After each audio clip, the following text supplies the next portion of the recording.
It's day 14 of our journey. We've arrived at the westernmost part of Xinjiang, at China's borders with Afghanistan and Tajikistan. It's the Pamir Plateau.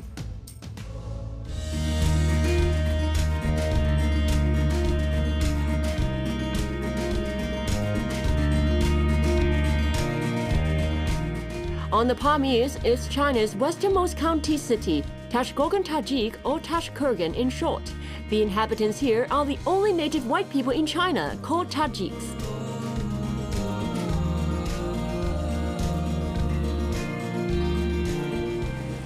This is another day of long-distance driving. There are many of these snack stalls along the way. We can just buy some rice and some barbecue meat. It's very cheap, about 10 yuan or so a meal. We can set out again right away.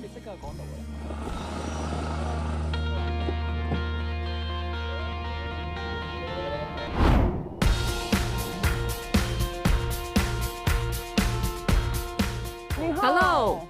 Okay. Go. Our challenge today is the Panlong Asian Path. It's a magical highway.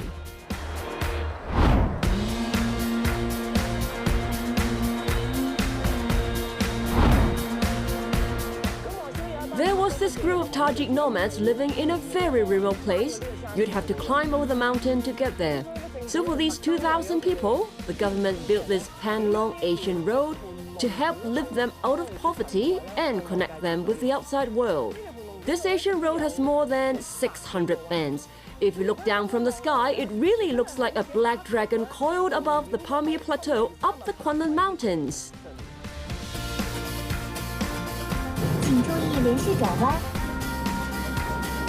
Well, this is a sharp bend. We must be careful.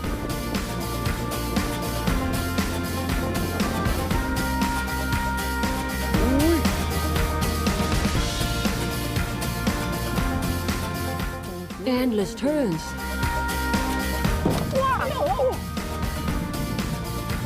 So this must be for the driving enthusiast, a must-visit place. You must keep slowing down into a bend and accelerating out. While we're at 4,200 meters above sea level, be aware of lack of oxygen this high up. Voice out if you are unwell.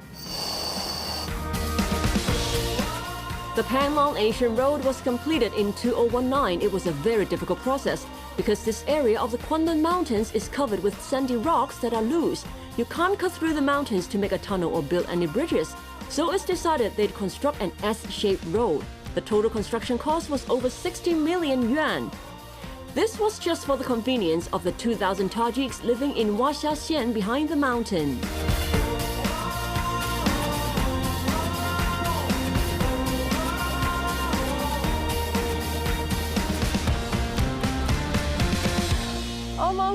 We just drove through over 600 bends, and our conclusion is this.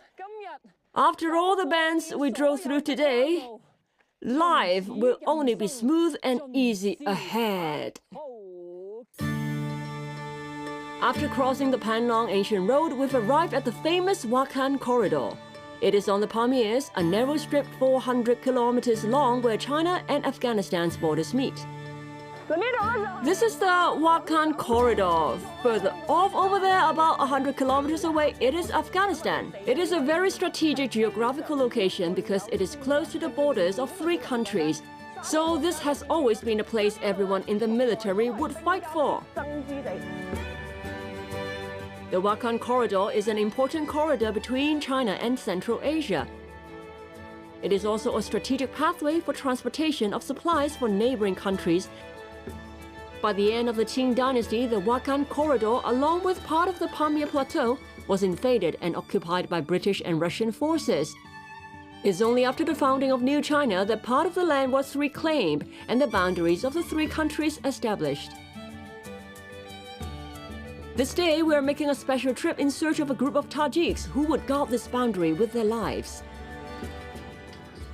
It's such a long way. We've finally arrived in this remote town, Wajiaxiang. Hello. Hello. Hi, hello. What's your name? Hello. My name is Tolai Timon. This is my father, Kai Mike.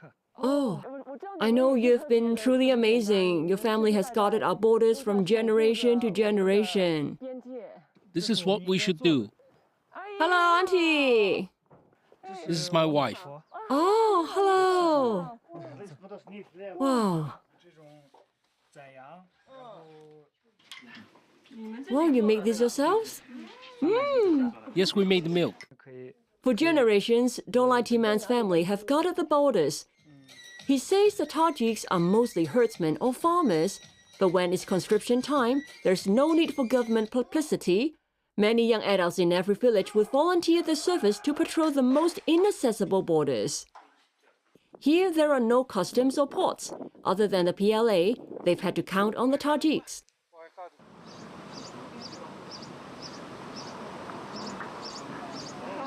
How many border guards are there? Over 7,000 in the county. Injuries are common. There may be snowy or stormy weather. Stones might roll down from the mountain top. It means danger to life at any time. So why does everyone have such a great sense of mission?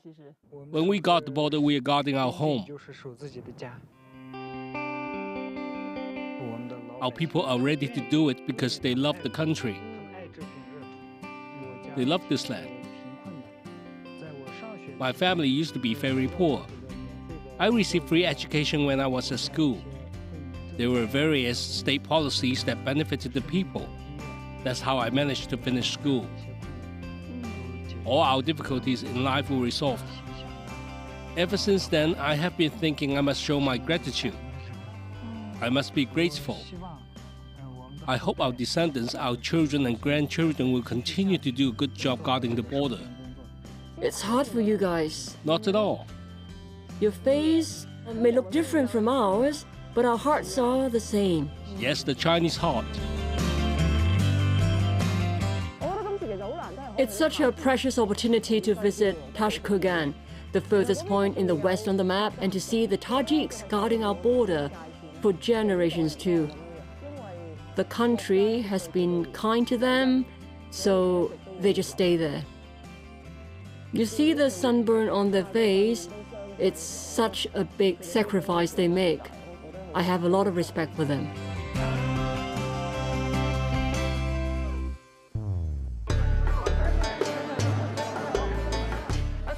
There is also a very special place in Tashkurgan. It borders Pakistan, so a port was specially opened for the ease of trade and exchange with Pakistan. There, the exit lanes, the port of Kunjarat.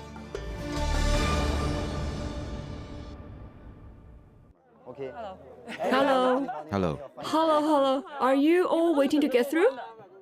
All Pakistani. All Pakistani. You're here for business? Transporting goods back and forth, doing business. Oh, so they just came here from Pakistan. Yes, they come to buy goods in China and then go back. Pakistan was one of the first countries to establish diplomatic relations with China. The head of the Border Control Office here says the port of Konturab is a bridge of friendship. It is also an important passage guarding supplies for those who live on Pakistan's northern border. Wow, a lot of goods. What are you bringing back? Wallet? Wallet charger? Or the phone charger? Oh, he's carrying some power banks. Is it like better quality? Is it cheaper here? Better, best quality. Best quality. He said each time he came, he'd buy goods for 8,000 yuan, and he could sell them at home in Pakistan for 10,000 yuan. He comes 4 times a week, he makes 10,000 yuan a week. He's so happy.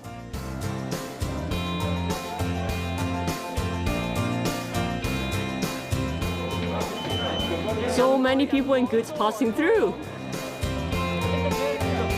Take a bus from here, you can reach China-Pakistan border. Another 80 kilometers, you get to this port. The port of Kunturab is 5,100 meters above sea level. It is the highest port in the world. As early as over 1,000 years ago, it was already an important checkpoint on the Silk Road. Today, under the Belt and Road Initiative, it has also become a major port on the China-Pakistan Economic Corridor. The opening of this port has facilitated development of foreign trade, business and transport for the entire Kashgar of Western Xinjiang.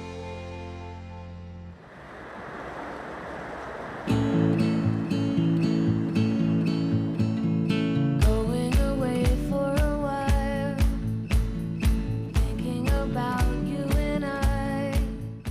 We've left Tashkougan now, and we're off to our next destination. We're passing through this place called Buzhou Mountain Camp Park. We'll stay here tonight.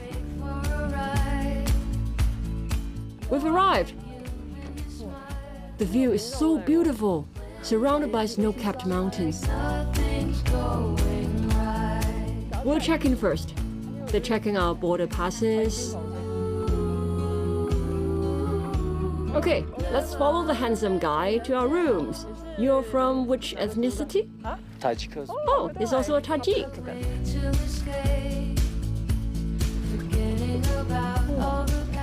Wow! As far as the eye can see, the snowy mountains there. Wow, then you can see the stars. Because of the high latitude, oxygen concentrators are also available. There's some air flowing into my nostrils. How much is it per room night?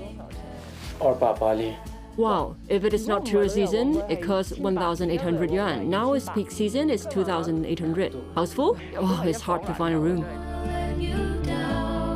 Mu垠之疆is located on the shores of Kalakule Lake in the Pamirs. It is surrounded by the famous Mustaqada and Konga Jiobe Peak. If the weather is fine, you can also see the wonder of Xinjiang at dusk. And at night, this is the best spot to view the galactic meteors. In ancient times, this was described as a place where the gods lived. See this snowy mountain behind? That's the world-famous Mustaqada.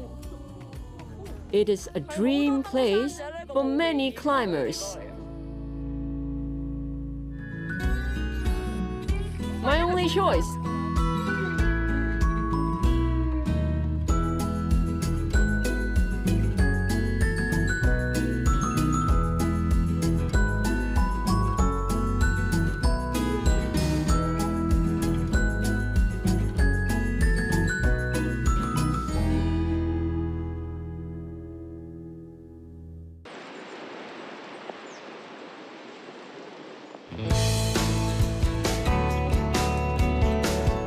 Okay, off we go again.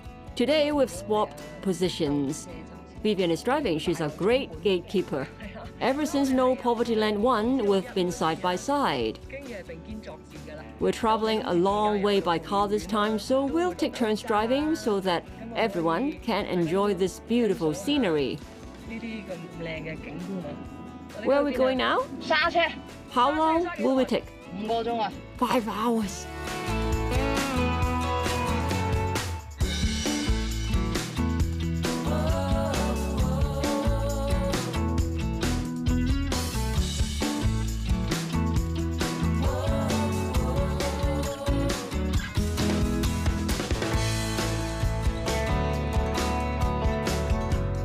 This time, we're in Shacha. Shacha in southern Xinjiang. It has been around for over 3,000 years. Back in the Han Dynasty, it was already one of the 36 states in the western regions, the state of Shacha.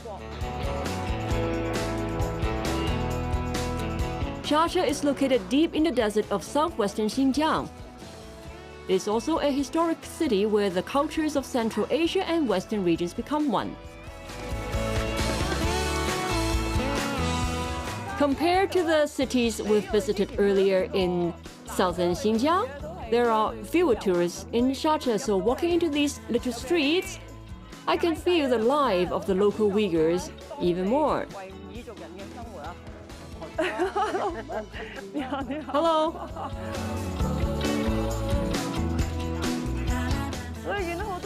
Many people are sitting outside for some breeze, for rest. Hello. Are you all Uyghurs? Wow, we're from Hong Kong. Uyghur Junior High School graduates.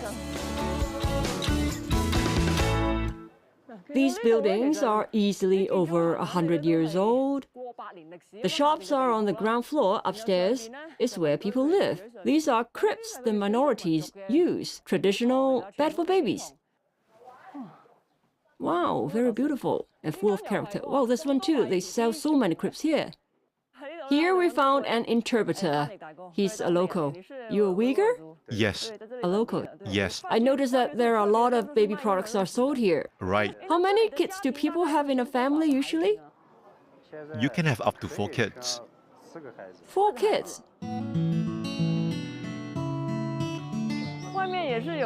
There are reports outside saying that the government is committing genocide. Women are not allowed to give birth. That's nonsense. Ordinary people can decide for themselves. The couple will decide for themselves. There are no such birth restrictions.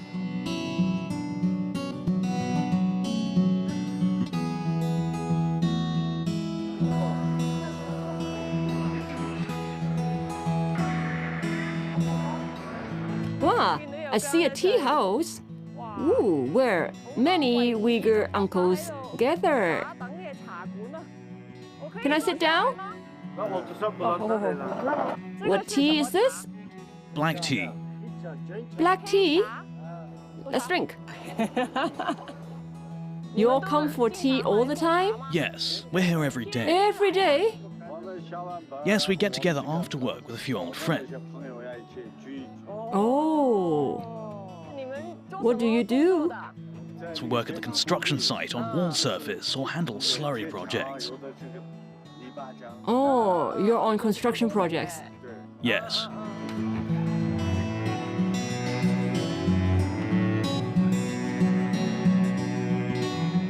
Wow, great, yeah. This is ice cream. This is a market. Hello, hello. They sell everything. Traditional snacks. And what is that? That's beef offal. They sell beef. Hello, hello. Wow, everything is such a crowd. A lot of people up ahead, and they're dancing again.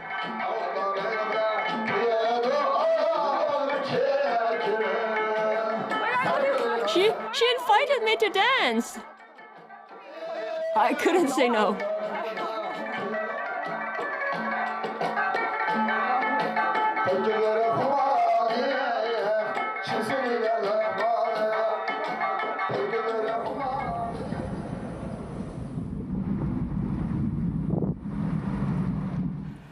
I learned from cotton farmers in Akshu earlier that some international organizations and big brands are boycotting Xinjiang cotton without solid evidence, so their income has dropped significantly. I did a search on the internet and found in Sharjah a textile factory owner took this matter to court. I made an appointment with his owner today. This is his textile factory. Hello. Hello, Hong Longzhu is the owner of this textile factory. I'm also an ethnic minority. Which race? I'm Korean because of the Xinjiang government's investment promotion. We are the first group here. Hong Longzhu was a merchant from Qingdao. 7 years ago, he brought 10 million yuan here to set up a factory in southern Xinjiang to provide jobs to ethnic minorities. But when the Xinjiang cotton incident broke out in 2020, the whole industry was suddenly dragged in. Here's the cutting room. Cutting room. The cutting room was full at the time. At its peak, there were nearly 1,000 people. So now how many left? Just about 100 people. There are some more upstairs. This is the sewing workshop. Originally, this place was full. Upstairs too, all full. Now there's just these few.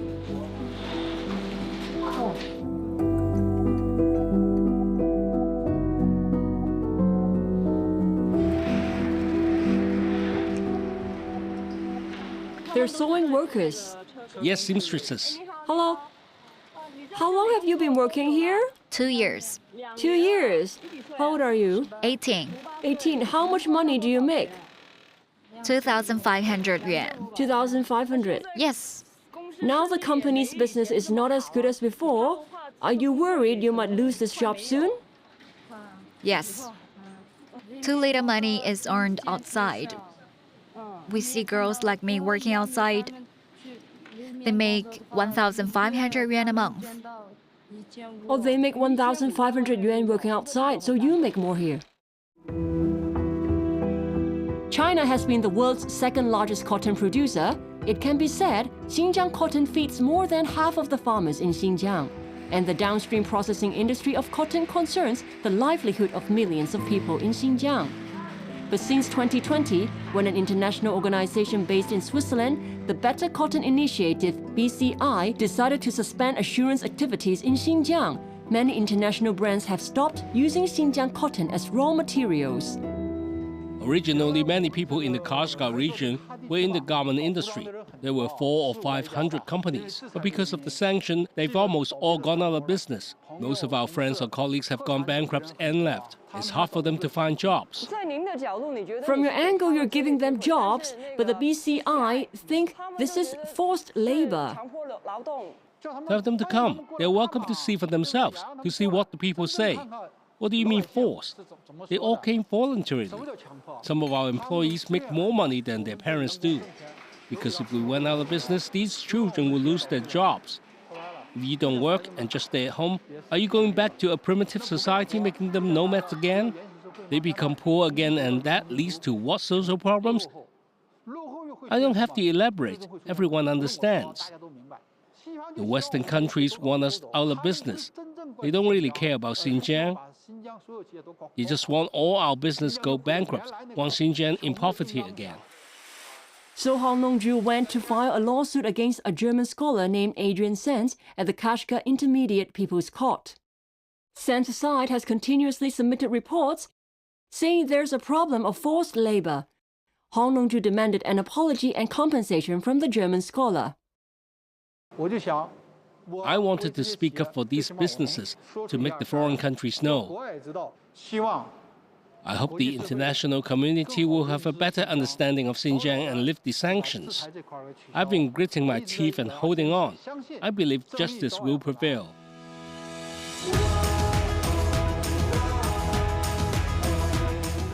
This is the Tuan Chen in Hetian City Center. I heard this place used to be very dirty and messy. 原来现在不一样了，现在好多的高级了。国家也对新疆这个教育事业特别重视。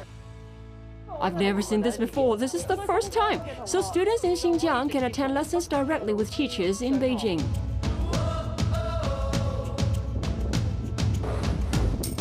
They say if you enter this desert, you may not be able to get out.